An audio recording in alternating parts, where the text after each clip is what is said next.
sahabat sekalian, pada kesempatan kali ini saya akan berbicara tentang bagaimana menyusun judul ya. Ini atas permintaan, kemarin ada angket yang masuk di saya, ternyata sebagian teman-teman itu masih bingung ketika bagaimana menyusun judul. Jadi pada prinsipnya ketika teman-teman ingin menyusun judul skripsi, tesis, atau disertasi, itu pastikan bahwa variabel yang ingin Anda angkat itu Anda paham betul. Jadi pahami betul makna variabel itu. Karena apa? Karena kalau tidak paham variabel, nanti bagaimana mau membahas? Anda mau ketemu saya, ya nggak kenal, nyari-nyari, ya bisa ketemu siapa saja, dianggap saya. Ya. Jadi kalau mau mengangkat sebuah permasalahan, apapun itu, pahami betul. Karena itu, pastikan mengangkat judul untuk skripsi, tesis, atau disertasi sesuatu yang sahabat pahami. Oh ya, saya paham betul tentang ini. Nah, kalau paham betul itu, nanti menggalinya gampang. Kalau paham betul, eksplorasinya mudah. Bagaimana supaya paham? Ya tentunya cari literatur-literatur yang terkait dengan apa yang sahabat-sahabat bahas. Jangan berdasarkan meraba-raba ya. Kelihatannya begini, sepengetahuan saya ini, sepertinya ini, jangan sepertinya. Ya, coba cari literatur yang benar. Karena kita, ya siapalah, Anda, saya, siapapun yang kemudian menulis karya ilmiah baik dalam bentuk tesis, skripsi maupun disertasi, ini namanya karya ilmiah. Jadi bertindaknya yang lebih ilmiah, gitu ya. Ini saya contohkan beberapa untuk memahami, misalnya begini. Nah ini apa ini?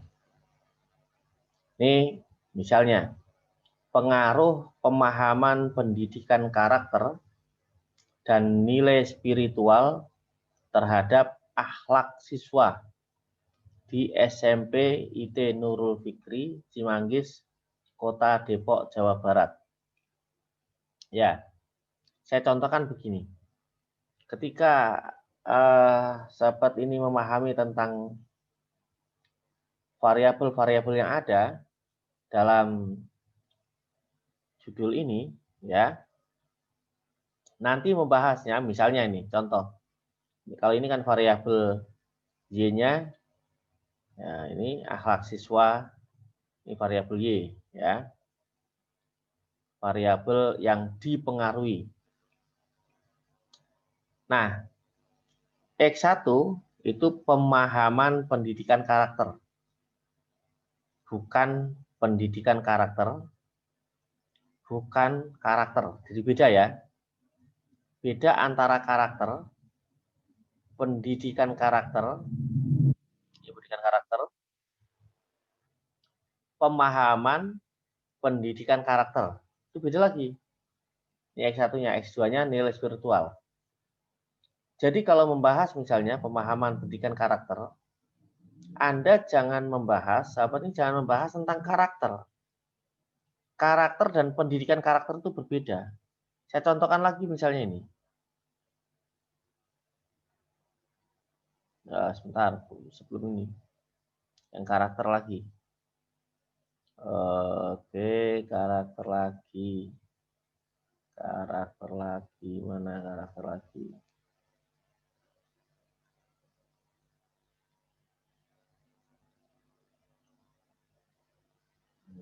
Sebentar ya. Nah, misalnya ini.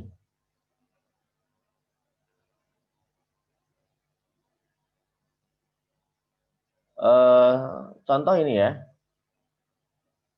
Adi.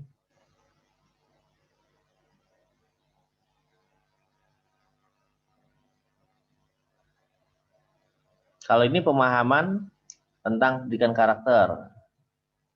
Coba contoh yang lain.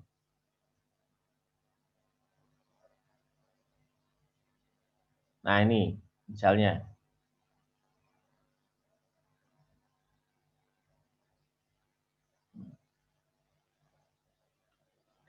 Ini peningkatan karakter Islami. Beda nggak dengan yang tadi? Beda. Kalau tadi pendidikan karakternya. Kalau ini yang ditingkatkan adalah karakter Islaminya. Jadi harus tahu betul karakter Islami itu yang mana. Kemudian bagaimana cara meningkatkan karakter Islami yang itu. Nah, jadi ini kalau bicara tentang peningkatan karakter Islami, berarti harus tahu karakter Islami itu seperti apa. Baru nanti bicara bagaimana meningkatkan karakter Islami itu. Ya, beda ya dengan yang tadi ya. Kalau yang tadi mana? Nah, kalau yang tadi kan ini.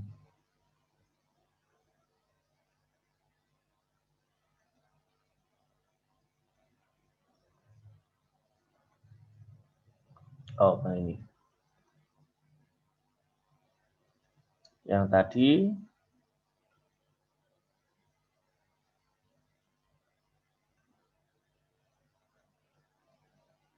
oh, ini, maaf.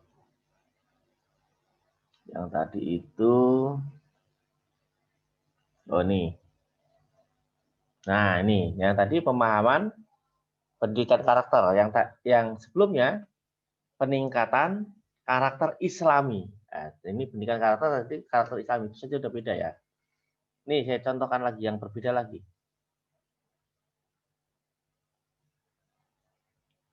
Nah, ini model pendidikan karakter anak usia dini. Jadi yang dicari apa? Bukan pendidikan karakternya, tapi model pendidikan karakternya seperti apa. Beda lagi kan? Nah, disitulah teman-teman harus teliti ya.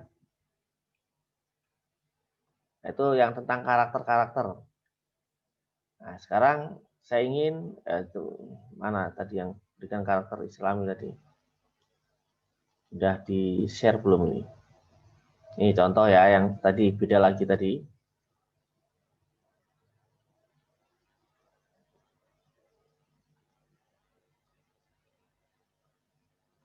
Nih. Kalau yang begini nih yang dicari berarti model pendidikan karakternya, bukan pendidikan karakternya tapi model pendidikan karakternya. Modelnya seperti apa? Bagaimana perbedaan model yang satu dengan model yang lain? Ya. Bagaimana model pendidikan karakter ini bisa membedakan kan ada kata kunci anak usia dini misalnya. Apa bedanya pendidikan karakter di anak usia dini dengan yang bukan anak usia dini? Oh, itu harus sampai ke dalam sana. Ini saya contohkan lagi judul misalnya. Kalau judulnya seperti ini, Moderasi Islam Perspektif Kiai Haji Ahmad Mustafa Bisri. Kalau begini berarti pertama harus paham moderasi itu seperti apa. Ya, moderasi Islam itu seperti apa. Nah, ini kan si penulis ini membahas perspektif Kiai Haji Ahmad Mustafa Bisri. Berarti harus bisa membedakan mana yang khas dari Kiai Haji Ahmad Mustafa Bisri ini, Gus Mus ini, dengan yang lain. Moderasi Islamnya seperti apa? Jangan dibandingkan dengan moderasi yang tidak Islam. Ada nggak perbedaannya? Misalnya moderasi Islam ala Gus Mus, nah gitu, dengan moderasi Islam ala Gus Dur misalnya. Itu harus bisa membedakan. Ya kalau enggak nanti bagaimana ketemu bahwa ini adalah perspektif Kiai Haji Ahmad Mustafa Bisri. Gitu. Saya contohkan lagi. Misalnya ini yang tadi sering muncul. Ya, probabilitasnya tinggi ini, Hebat ini.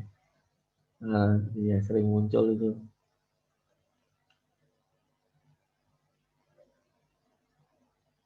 Ini sering muncul tadi ya. Nah, kalau seperti ini gimana? Berarti harus paham dulu implementasi itu yang dimaksud seperti apa. Apa yang diimplementasikan? Oh, total quality management. Nah, berarti harus paham betul ini apa, sedetil mungkin supaya memahami ini, bagaimana ini, TQM ini bisa diimplementasikan. Nah, itu di mana? Nah, kalau ini pada perguruan tinggi keagamaan Islam. Jadi harus seperti itu ya. Oke. Satu lagi saya contohkan. Ini yang mana?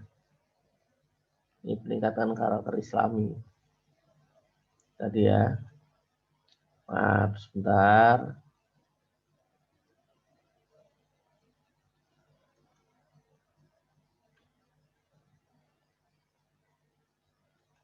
Nah, misalnya tentang ini.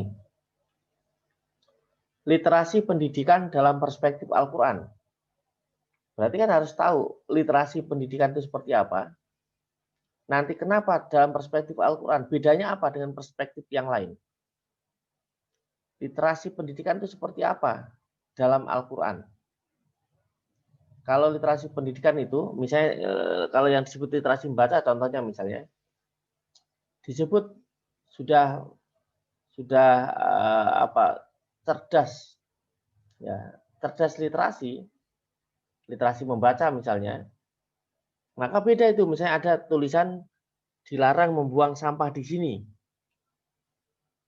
itu banyak orang yang kemudian tetap buang sampah di situ, tempat duduk prioritas.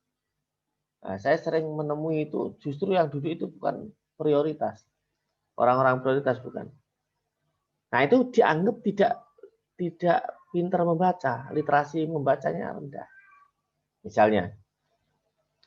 Tetapi karena ini menyebut dalam perspektif Al-Qur'an, nah di Quran itu nanti akan ada perdebatan tentang umminya Rasul. Apakah Rasul dianggap tidak literasi? Wah, itu salah, itu nanti dimarahi orang banyak. Saya kira itu ya contoh-contoh judul. Jadi tetap terus berkarya, terus mencoba, dan insya Allah nanti akan ada dan ketemu jalannya yang terbaik. Terus semangat selalu, salam persahabatan.